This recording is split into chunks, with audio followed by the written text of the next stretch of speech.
Hi friends, welcome to అతివాల్ in one. ఎలా ఉన్నారు మీరంతా? నేనైతే చాలా బాగున్నానండి. ఈరోజు నేను మీకు పక్కా పల్లెటూరు పద్ధతిలో వంకాయ ఎండు చేప కూర ఎలా చేస్తారో చూపిస్తానండి. చూసేయండి. ముందుగా స్టవ్ ఆన్ చేసుకుని ప్యాన్ పెట్టుకుని తగినంత ఆయిల్ వేసుకోవాలండి. చూసారు కదా, ఆయిల్ బాగా హీట్ అయిపోయింది. ఇప్పుడు ముందుగానే శుభ్రంగా కడిగి పెట్టుకున్న ఎండు చేప ముక్కలు వేసి బాగా ఫ్రై చేసుకోవాలి. ఈ విధంగా గోల్డెన్ బ్రౌన్ కలర్ వచ్చే వరకు ఫ్రై చేసుకుని తీసి పక్కన పెట్టుకోవాలి. ఇప్పుడు ఇదే నూనెలో ముందుగా కట్ చేసి పెట్టుకున్న ఉల్లిపాయ పచ్చిమిరపకాయ ముక్కలు వేసి వేయించుకోవాలి.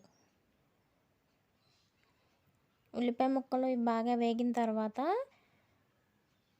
ముందుగా కోసి పెట్టుకున్న వంకాయ ముక్కలు ఉంటాయి కదండి, అవి వేసుకోవాలి. వంకాయలు కట్ చేసి పెట్టుకునేటప్పుడు నీళ్ళల్లో ముందుగా ఉప్పు పసుపు వేసుకుంటే వంకాయ ముక్కలు కలర్ మారకుండా ఉంటాయి. ఈ వంకాయ ముక్కలు వేసి బాగా కలుపుకుని మూత పెట్టి మగ్గించుకోవాలి. మధ్య మధ్యలో మూత తీసి వంకాయ ముక్కలు కలుపుకుంటూ ఉండాలండి, లేదంటే అడుగంటిపోతాయి. చూసారుగా, ఈ విధంగా మధ్య మధ్యలో కలుపుకుంటూ ఉండాలి. ఇప్పుడు ఈ టైంలో సాల్ట్ వేస్తున్నాను. నేను ఒక స్పూన్ వేసి కొంచెం వేసానండి, 1 టేబుల్ స్పూన్ వేసాను.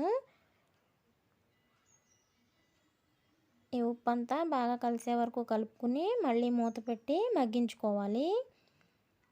చూసారు కదా, వంకాయలు బాగా మగ్గిపోయినాయి. వీటిని ఇట్లా కలుపుకుని మూత పెట్టుకుని మళ్ళీ మగ్గించుకోవాలి.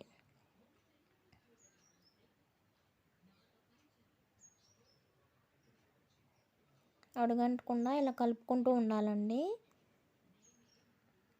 దీనిలో నేను అసలు నీళ్ళేం పోయలేదు. ఇప్పుడు ముందుగా వేయించి పెట్టుకున్న ఎండు చేప ముక్కలు ఉన్నాయి కదా, అవి కూడా వేసి బాగా కలుపుకోవాలి. కలుపుకుని మరొకసారి మూత పెట్టి మగ్గించుకోవాలండి. ఇప్పుడు ఎండు చేపల ఫ్లేవర్ అంతా వంకాయకి పడుతుంది. కూర అంతా ఎగిరిపోయింది కదా, ఈ టైంలో ఇప్పుడు మనం 1 స్పూన్ కారం వేసుకుంటున్నానండి. నేను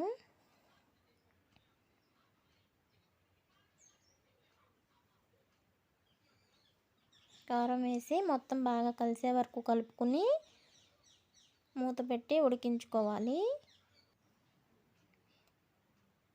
తప్పకుండా ట్రై చేయండి, చాలా చాలా బాగుంటుంది. ఒకసారి ట్రై చేసి చూడండి.